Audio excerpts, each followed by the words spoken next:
everybody. I thought I'd get here just in the nick of time for Halloween. I have been writing a lot of stories at the moment, and boy, do I have a lot of things planned from this channel.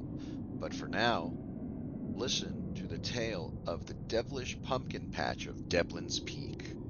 Hi, my name is Jeremiah Johnson, and I'd like to tell you a little bit about my life, including how I grew up in Deblins Peak. I live up the mountains, and we are located in furthest north of California. Um, it snows, it rains. You could think of anything. Oh, when the sun comes, it is great. When I was a child, we all used to go to the pumpkin patch, and it was the best experience we've ever had. Going to pick your pumpkin, running with your friends to make, away from the pumpkin so you don't squish them, making up names for the pumpkins instead of just calling it jack-o'-lantern. But we found out every pumpkin had a little something wrong with it. Like, someone would get hurt, someone would possibly die or get very ill. Whether we made them in pies or carved them, it always seemed to backfire.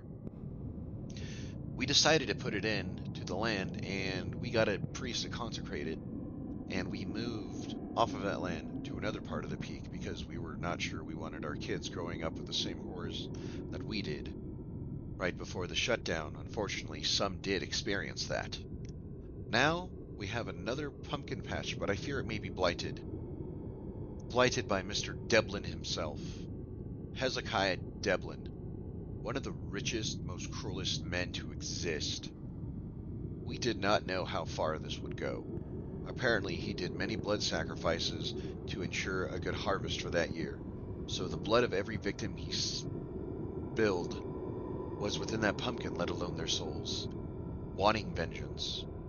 Thinking we were just kids, innocent children, going to get what we want, would be so harmful to make a spirit so full of malice to kill someone who had nothing to do with it. Some things are best left alone, other things are best left to burn. Well, what did we all learn from this? I'd say watch where you pick your pumpkins and make sure that you can try to extinguish a family curse. It didn't stop there, unfortunately. We learned that what was under those pumpkins was was horrifying. It wasn't just skeletons and corpses, but some giant creature in like a death-like slumber. I can't describe it. It looks like a scarecrow, but with a lot of tendrils. And the hat looks the hat he wears, or is its head, it looks like a living pumpkin with actual teeth. And what is even scarier is the eyes burn so brightly, even though there is no candle to light the void. We decided one day that we would all dispose of the pumpkins, burn both pumpkin patches, and decide to go to another town for that and corn mazes. That didn't stop. Every plant that seemed to grow now was infected, always getting someone ill or sick just from smelling them or touching them, watering them, letting it be in the same atmosphere as we are. I don't know how it started, and I don't know how it's going to end. We thought it was just the pumpkins.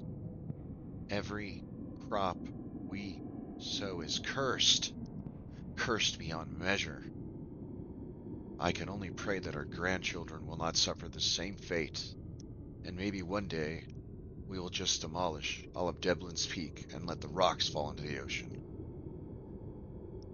I cannot stop writing this diary, but the hunger and thirst is slowly taking over. I die.